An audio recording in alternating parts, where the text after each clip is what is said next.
Hello प्यारे बच्चों, कैसे हो आप सभी को नमस्कार। तो प्यारे बच्चों, अपनी जो एनसीईआरटी के अभ्यास क्वेश्चनों की जो सीरीज चल रही है उसमें मैं आप सभी का हार्दिक स्वागत करता हूं। और चैप्टर नंबर 8 जो आपके पास में ठोसों के यांत्रिक गुण अपन बच्चे उसके अभ्यास क्वेश्चन कर रहे थे, उसके क्वेश्चन नंबर अपन बैक साइड से चल रहे हैं, जिनमें से अपन ने पास न्यू क्वेश्चन जो स्टार्ट करने वाले हैं वो है क्वेश्चन नंबर 9। इस क्वेश्चन को मेरे साथ सभी बच्चे एनसीईआरटी की बुक और अपने नोट्स की कॉपी जिसमें प्रॉपर आप चीज़ें राइट डाउन करोगे वो साथ में लेके बैठेंगे। ठीक है प्यारे बच्चों, तो सबसे पहला क्वेश्चन जो मैं रीड करने वाला हूं वो है आपकी स्क्रीन पे क्वेश्चन नंबर 9। मेरे साथ एनसीईआरटी की बुक में रीड करेंगे और रीड करते हुए इन चीज़ों को पढ़ेंगे।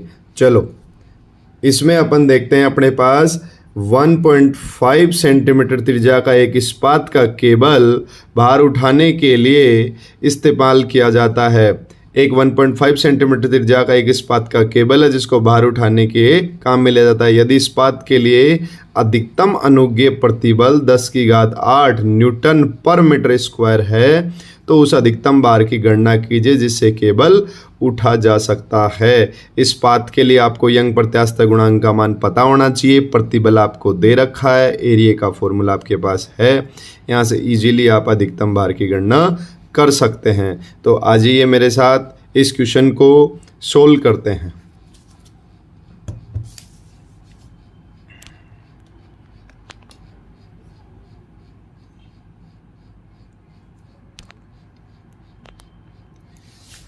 सबसे पहले अपन इस क्वेश्चन में लिखेंगे प्यारे बच्चों कि दिया है अपने पास में। आप देखेंगे कि इस क्वेश्चन के अंदर आपको क्या क्या गिवन है। तो इस क्वेश्चन में आपको सबसे पहले दिया है केबल की त्रिज्या आपको दे रखी है 1.5 सेंटीमीटर, जिसको आप मीटर में कन्वर्ट करेंगे देन आपका ये बन जाता है 1.5 इंटू 10⁻⁻² मीटर। अधिकतम प्रतिबल जो आपको दे रखा है वो आपको गिवन है 10⁸ न्यूटन मीटर स्क्वायर। हमें ज्ञात क्या करना है? अधिकतम भार। तो ये एक सीक्वेंस होता है बच्चे क्वेश्चन को सोल्व करने का। तो अपन जानते हैं प्रतिबल बराबर होता है अधिकतम भार बटा क्षेत्रफल। तो आपके पास प्रतिबल 10⁸ दे रखा, अधिकतम भार अपॉन क्षेत्रफल आपके पास πr² हो गया। अधिकतम भार का फॉर्मूला निकालेंगे, इन दोनों को क्रॉस मल्टीप्लाई कर देंगे, हो जाएगा 10⁸ इंटू πr²। 10 यहाँ पे पाई की वैल्यू 3.14 रखेंगे, आर की वैल्यू आपके पास 1.5 इंटू 10⁻⁻² का होल स्क्वायर हो गया। यहाँ पे इनको जब मल्टीप्लाई करेंगे ये अपने पास आएगा 3.14 इंटू 2.25 इंटू 10⁻⁴। तो यहाँ से इन दोनों को कैलकुलेट करने के बाद में मल्टीप्लाई करने के बाद अपने पास अधिकतम भार आएगा 7.07 इंटू 10⁻⁴ न्यूटन। इस प्रकार से आपके पास क्वेश्चन नंबर 4 जो आपके पास क्वेश्चन नंबर आपका 9 है वो सोल्व हो चुका है। और इसमें क्या क्या चीज़ें आपको जो गिवन थी वो आप सारी चीज़ें देखेंगे और प्यारे बच्चों क्वेश्चन के पैटर्न को समझेंगे। यस और नो? तो यहाँ से आप सारी की सारी चीज़ें देख सकते हैं। देन अब अपन बात करेंगे अपने पास जो नेक्स्ट क्वेश्चन है उसकी। और जो नेक्स्ट क्वेश्चन है प्यारे बच्चों वो अपने पास में आपकी स्क्रीन पे ये रहा। ठीक है, इसमें आप क्वेश्चन देखेंगे क्वेश्चन नंबर 8। इसमें आपको क्लियरली दिखा रखा है कि तांबे का एक टुकड़ा जिसका अनुप्रस्थ परिच्छेद 15.2 mm इंटू 19.1 mm का है और उसके ऊपर आपके पास 44,500 न्यूटन बल के तनाव से खींचा जाता है, जिससे केवल प्रत्यास्थ विरूपण उत्पन्न होता है। तो उत्पन्न विकृति की क्या करनी है? गणना करनी है। केवल प्रत्यास्थ विरूपण उत्पन्न हो रहा है तो आपको अनुप्रस्थ परिच्छेद का क्षेत्रफल दे रखा है, आपको प्रतिबल का मान दे रखा है और आपको क्या पूछ रहा है? विकृति की गणना करवा रहा है। इस क्वेश्चन को सोल्व करने के लिए आप मेरे साथ में इसका सॉल्यूशन देखेंगे। अब सबसे पहले सॉल्यूशन पे फोकस करता हूँ और यहाँ पे आप चीज़ें देखने की कृपा करेंगे और वो ये है कि आपको दिया हुआ है। सबसे पहले इसमें समझेंगे तांबे के टुकड़े का अनुप्रस्थ क्षेत्रफल जो आपके पास है 15.2 mm इंटू 19.1 mm और इसको सबसे पहले आप mm है, mm से मीटर में चेंज करोगे, 10⁻³ से मल्टीप्लाई कर दो, देन ये दोनों के दोनों इसमें कन्वर्ट हो जाएंगे। यहाँ से 10⁻³ कॉमन हो गया तो 15.2 एंड 19.1 मीटर स्क्वायर करके हो गया। इन दोनों को मल्टीप्लाई करते हैं, देन अपने पास 2.90 इन 10⁻⁻⁴ मीटर स्क्वायर अपने पास कंप्लीट आ जाता है। ये तो आ गया इसका एरिया।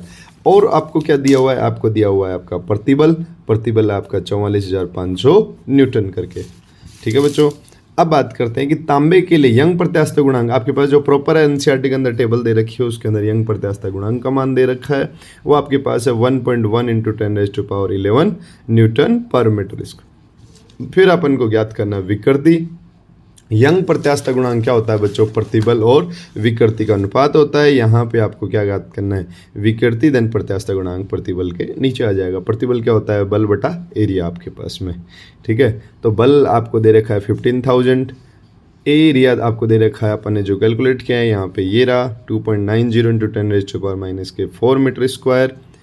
एंड आपके पास में जो यंग मॉड्यूलस आपके पास कोफिशिएंट दे रखा है कॉपर के लिए, वो है 1.1 × 10⁻11 न्यूटन पर मीटर स्क्वायर। इनको जब कैलकुलेट करते हैं तो ये अपने पास आता है 139 × 10⁻⁶।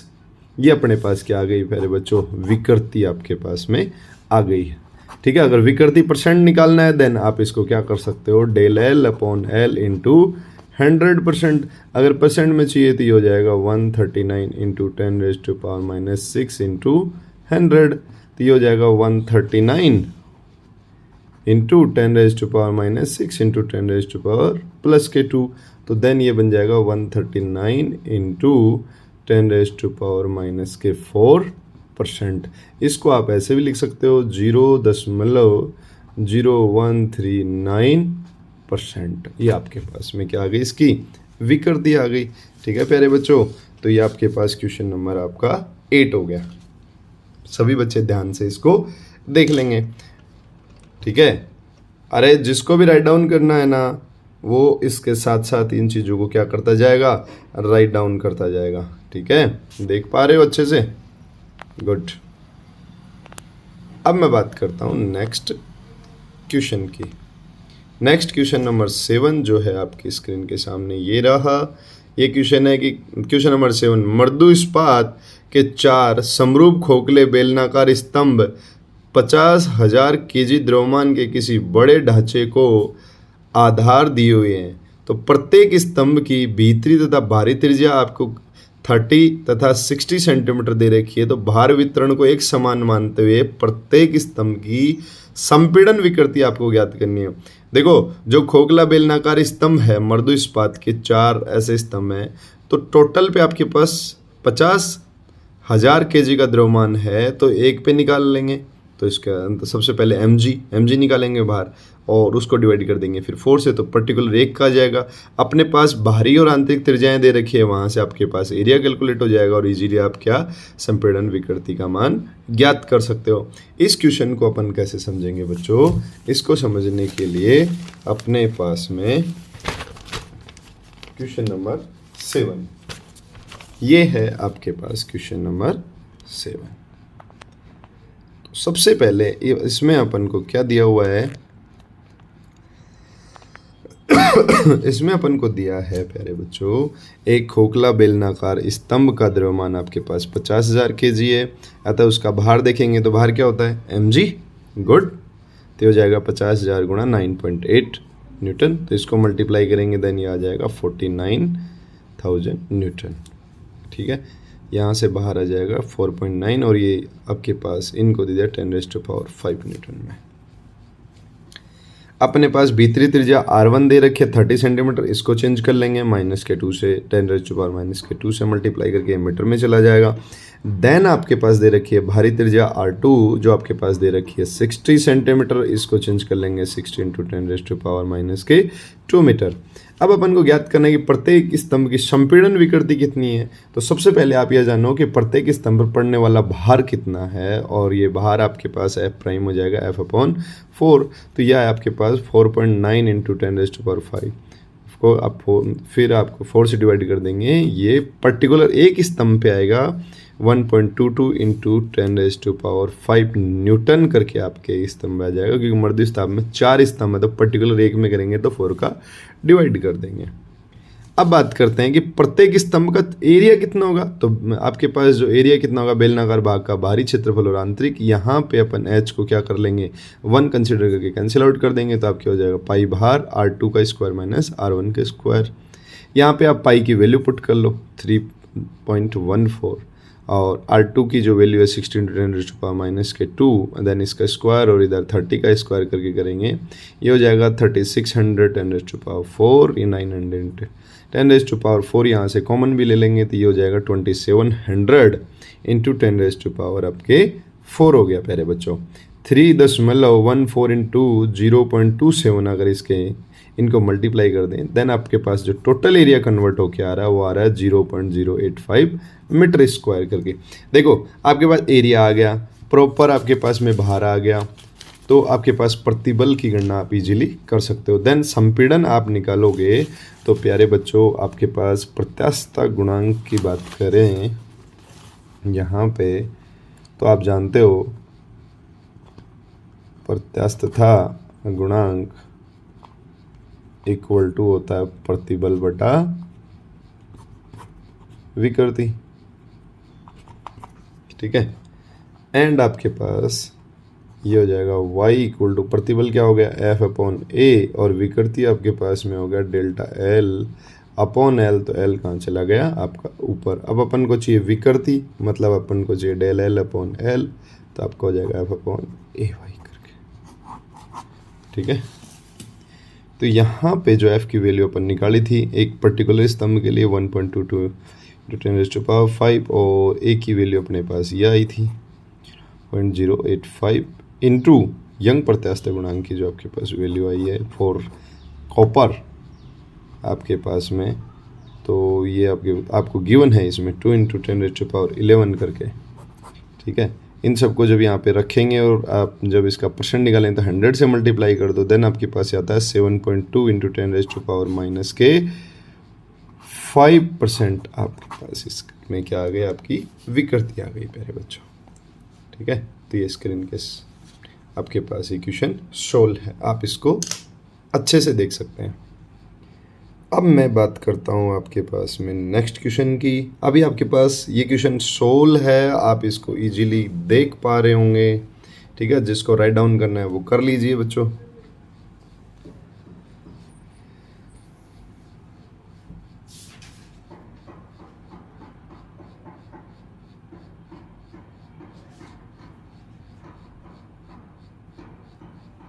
चलिए अब बात करते हैं क्वेश्चन नंबर 6 की, जो आपकी स्क्रीन के सामने ये रहा।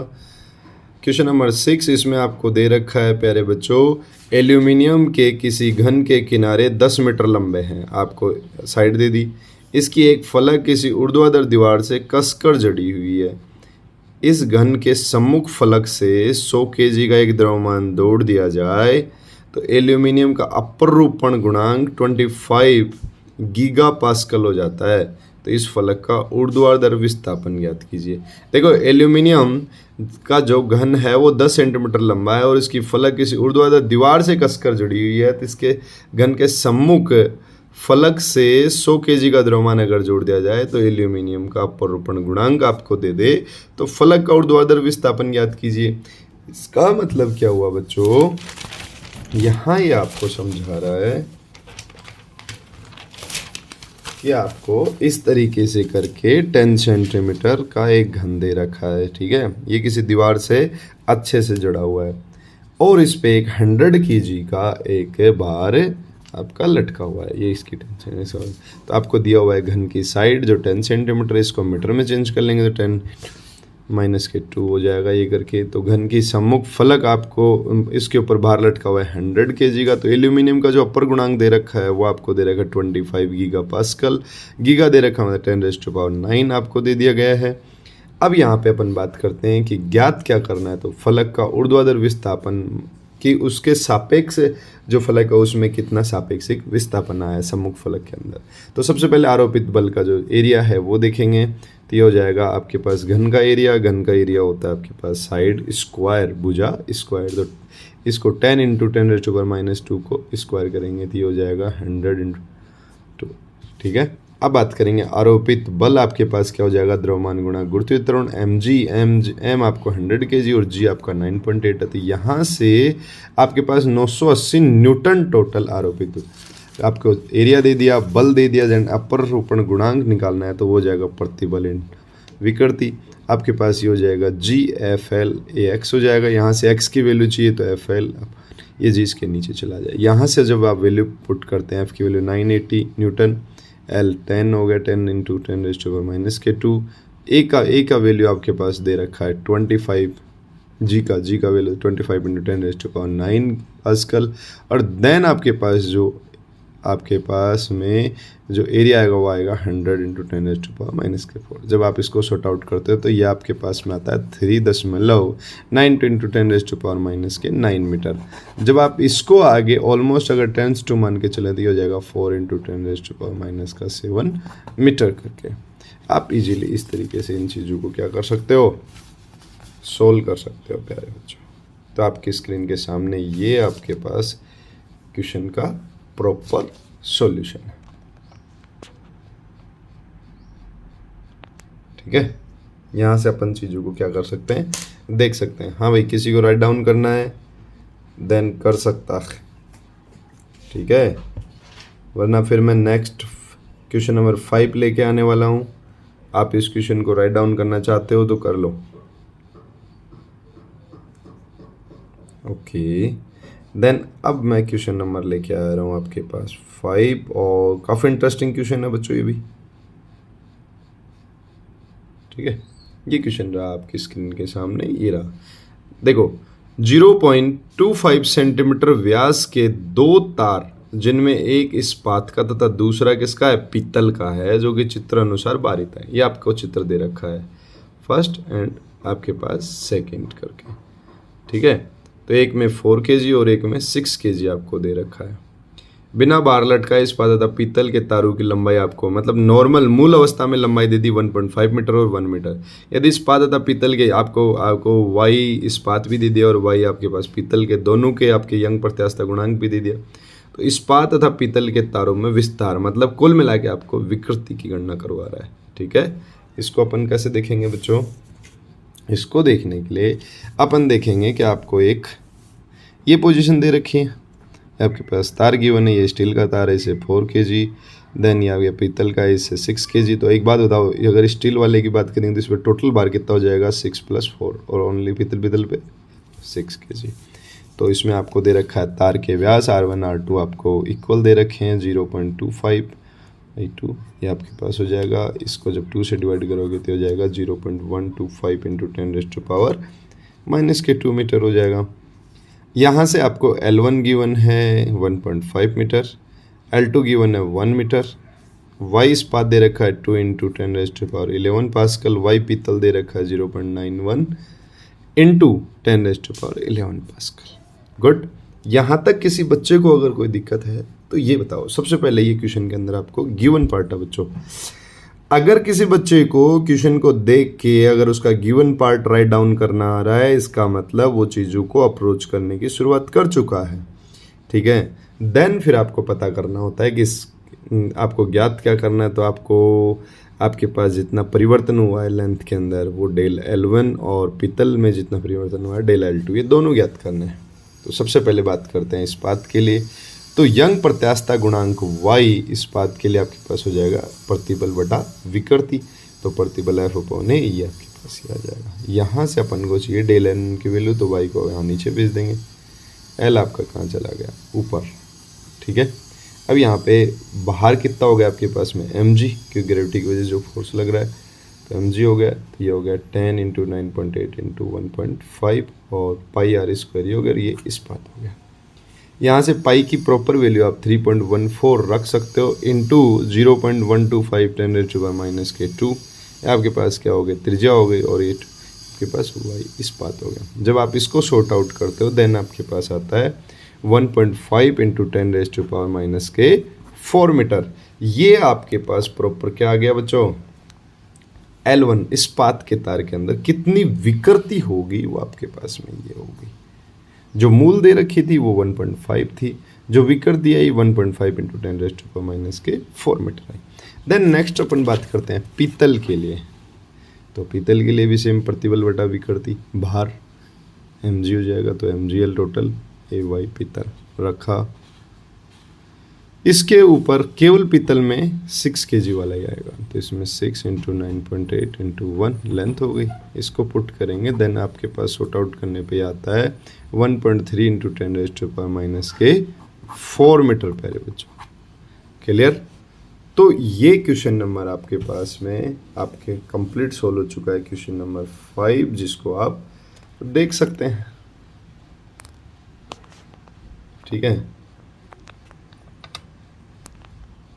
ओके, देख लीजिए। किसी बच्चे को अगर कोई दिक्कत है तो मुझे पूछ सकता है, ठीक है। और कमेंट, शेयर और सब्सक्राइब कर दिया करो यार, इतनी मेहनत हम भी करते हैं आप बच्चों के लिए, तो इतना तो तुम्हारा भी हक बनता है कि नहीं बनता कि चीज़ों को शेयर करो, किसी भाई तक ये चीज़ें पहुँचे हैं, किसी बच्चे को जिसको नीड है वाकई में, और उस तक अगर ये चीज़ पहुँच रही है तो तुम्हारा क्या घाटा है भाई उसमें? अच्छी बात है ना, किसी की हेल्प कर पा रहे हो। ओके, तो किया करो, चीज़ों को शेयर किया करो, लाइक कमेंट किया करो, जिससे टीचर को भी एक उसको क्या होता है, एक पॉजिटिव वाइब्स मिलती रहती है कि हाँ मैं अगर किसी बच्चे के लिए मेहनत कर रहा हूँ तो उस तक वो चीज़ें पहुँच रही हैं, और काफ़ी अप्रिसिएशन भी चीज़ों का हो पा रहा है। ठीक है, ओके बच्चों। देन नेक्स्ट क्वेश्चन की अपन बात करते हैं। क्वेश्चन नंबर आपके पास 4, और 4 है आपके पास में ये। अब आपके पास में आगे कुछ थ्योरेटिकल क्वेश्चन, और वो क्वेश्चन है आपके पास में ये क्वेश्चन नंबर 4। निम्नलिखित 2 कथनों को ध्यान से पढ़िए और कारण सहित बताइए कि वे सत्य हैं या असत्य हैं। तो पहला क्वेश्चन है, इस्पात की अपेक्षा रबड़ का यंग प्रत्यास्थता गुणांक अधिक होता है। तो इसको समझने के लिए आपके पास एक लिखने का मेथड भी प्रॉपर तरीके से, किस तरीके से तो अपन लिखेंगे, किस तरीके से चीज़ों को जानेंगे, वो भी मैं आपको बताने वाला हूँ। और वो चीज़ भी अपन इस पे उस चीज़ों को भी क्या करने वाले हैं, सोल्व करने वाले हैं। और उसके लिए मैं आपके पास लेके आया हूँ क्वेश्चन नंबर 4 प्यारे बच्चों। तो क्वेश्चन नंबर 4 को अपन यहाँ से डील करने वाले हैं। ये देखिए,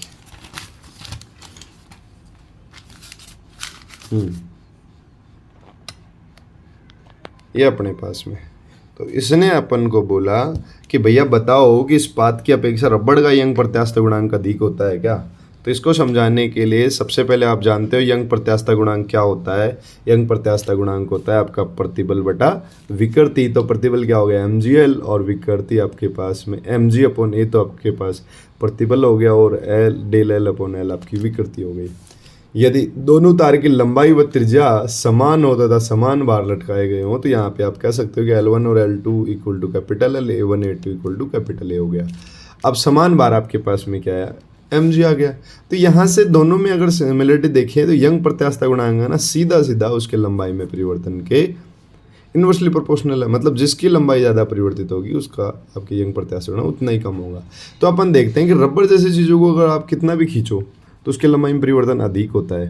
ठीक है, तो यहाँ से y रबर और y इस्पात से इक्वल पता लग रहा है कि del(L) इसका अपोजिट है, तो y del(L), del इस्पात ऊपर, del रबर नीचे। यहाँ से आपको क्लियरली समझ में आ रहा है कि आपके पास में लंबाई में परिवर्तन रबड़ में होता है।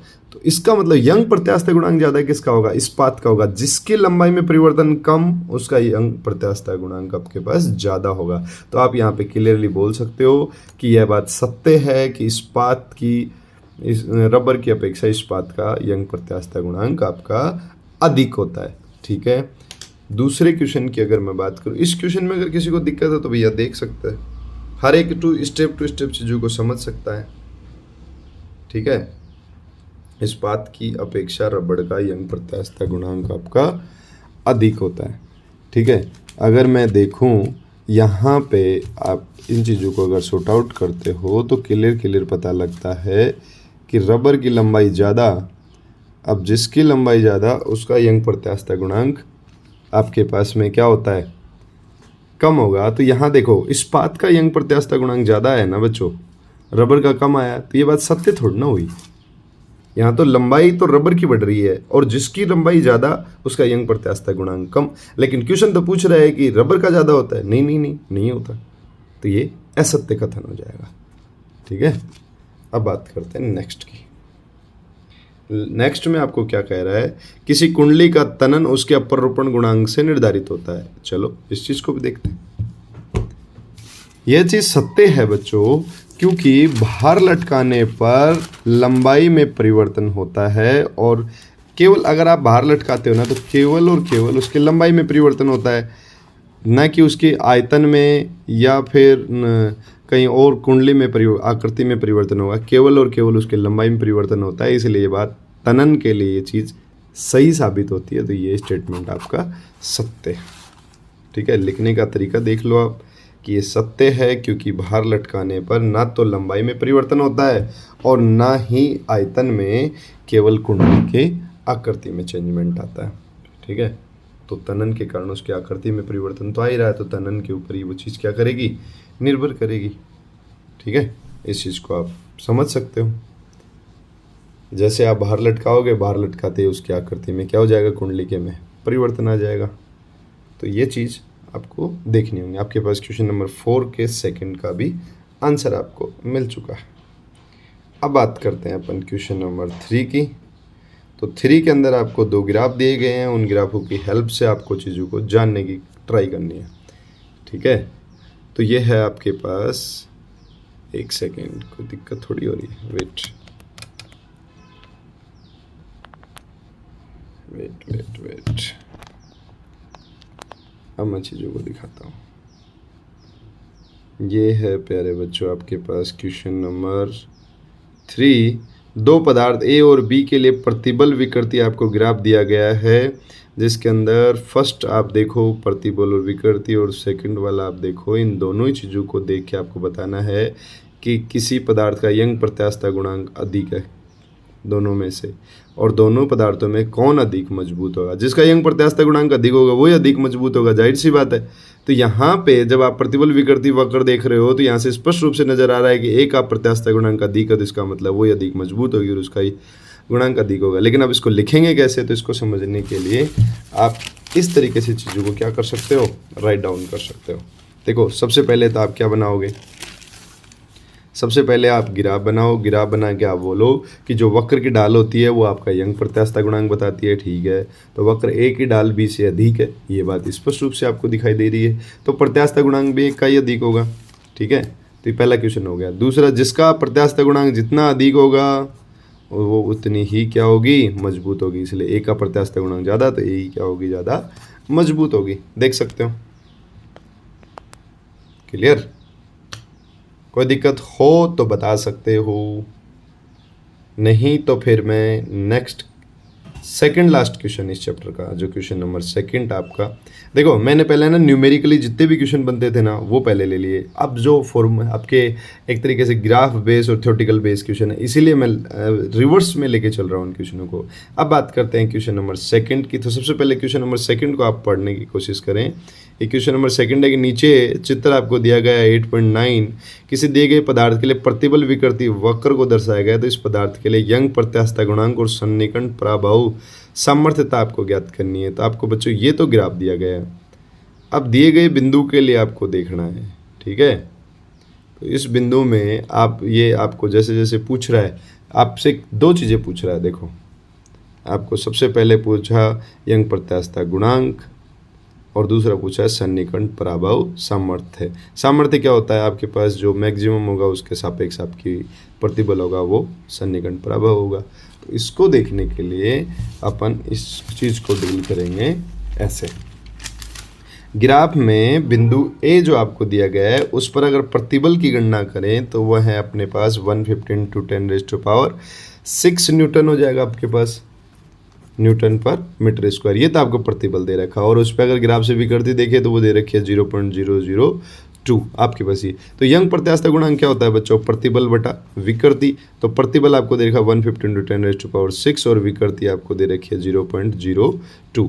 अब अगर इसको जब जैसे अपन सोल्व करते हैं देन यहाँ से 3 पावर आके ऊपर जाएगा पॉजिटिव, एक 150 बड़ा हो जाएगा तो 10 पावर हो गई, और 15 में जब आप 2 का डिवाइड करते हो तो 7.5 आपके पास यंग प्रत्यास्थता गुणांक आ गया। क्लियर? तो यंग प्रत्यास्थता गुणांक पूछा था ग्राफ को देखे, वो चीज़ समझ में आ गई। दूसरी बात आपसे पूछ रहा है प्रभाव सामर्थ्यता क्या होती है, तो ग्राफ में जो उच्चतम बिंदु पर जितनी प्रतिबल होती है वही आपके पास में प्रभाव सामर्थ्यता हो जाएगी। तो वो आपके पास आ रही है 300 × 10⁶ न्यूटन पर मीटर स्क्वायर करके आपके पास में क्या आ गया, आपका प्रभाव सामर्थ्यता आ गया। क्लियर बच्चों? अब मैं बात करता हूँ इस चैप्टर का सबसे अंतिम क्वेश्चन जो आपके समक्ष रखा है। ये क्वेश्चन, ये थोड़ा वही फॉर्मूला बेस्ड क्वेश्चन है, आपको चीज़ें जाननी होंगी। और आपके समक्ष क्वेश्चन रहा ये 4.7 मीटर लंबे और 3 × 10⁻⁻5 मीटर स्क्वायर अनुप्रस्थ काट के स्टील के तार तथा 3.5 मीटर लंबे एवं 4 × 10⁻⁻5 × 10⁻⁻5 मीटर स्क्वायर अनुप्रस्थ काट के तांबे के तार पर 2 तार दिए गए हैं, एक की लंबाई ये, क्षेत्रफल ये, दूसरे का ये। तांबे के तार दिए गए तो समान परिमाण के भारों को लटकाने पर इनकी लंबाई में समान वृद्धि होती है। चलो भैया डेल भी आपको समान दे दी, तो स्टील तथा तांबे के यंग प्रत्यास्थता गुणांक। देखो एक बात हो, एल दे दिया आपको, ए दे दिया आपको, ठीक है, डेल एल आपके इक्वल कर दिए, सीधे सीधे आपको क्या पूछ रहा है, यंग प्रत्यास्थता गुणांक पूछ रहा है। तो इस क्वेश्चन को कैसे सोल्व करेंगे, इस क्वेश्चन को अपन सोल्व करेंगे ऐसे। सबसे पहले अपन को देखो, पहले वाले तार के लिए अपन को क्या क्या दे दिया, तार फर्स्ट स्टील का जो तार है उसके लिए अपन को दोनों चीज़ें दे दी, L1 और A1। दूसरा तांबे का तार है उसके लिए भी L2 A2 दे दिया। फिर भार दोनों में समान अर्थात F1 F2 = F हो गया। लंबाई में वृद्धि दोनों में समान है, डेल1 2 तो डेल L हो गया। फिर आपको ज्ञात करना है यंग प्रत्यास्थता गुणांक, Y स्टील और Y कॉपर के लिए। तो यंग प्रत्यास्थता गुणांक अगर मैं बात करूँ तो यहाँ पे देखो आपको बल का मान इक्वल दे दिया, आपके पास डेल L इक्वल दे दी, ठीक है, एरिया आपका इक्वल दे दिया। तो अगर वैसे देखें तो ये समान भार और समान लंबाई 2 चीज़ें आपको दे दी। तो यहाँ से अगर सीधा सीधा देखें तो यंग प्रत्यास्थता गुणांक आपका लंबाई के समानुपाती और एरिया के व्युत्क्रमानुपाती हो जाएगा। जब आप इस चीज़ को सोल्व करते हो तो ये स्टील और कॉपर में देखें तो जस्ट आपका जो स्टील का एरिया है वो आपके नीचे हो जाएगा, लेंथ ऊपर, देन कॉपर के लिए बात करें तो लेंथ नीचे हो रही। अब जब आप इसको शॉर्ट आउट करते हो 4.7 3.5 × 4 × 10⁻⁻5 और 3 × आपके 10⁻⁻5 तो हो जाएगा 1.8, ये आपके पास 1.8। तो अगर इसका अनुपात लेंगे तो YS अनुपात YC तो हो जाएगा 1:8 हो जाएगा। ठीक है प्यारे बच्चों, ये थे आपके चैप्टर नंबर 8 ठोसों की यांत्रिक गुण के सभी अभ्यास प्रश्न। जय हिंद बच्चों।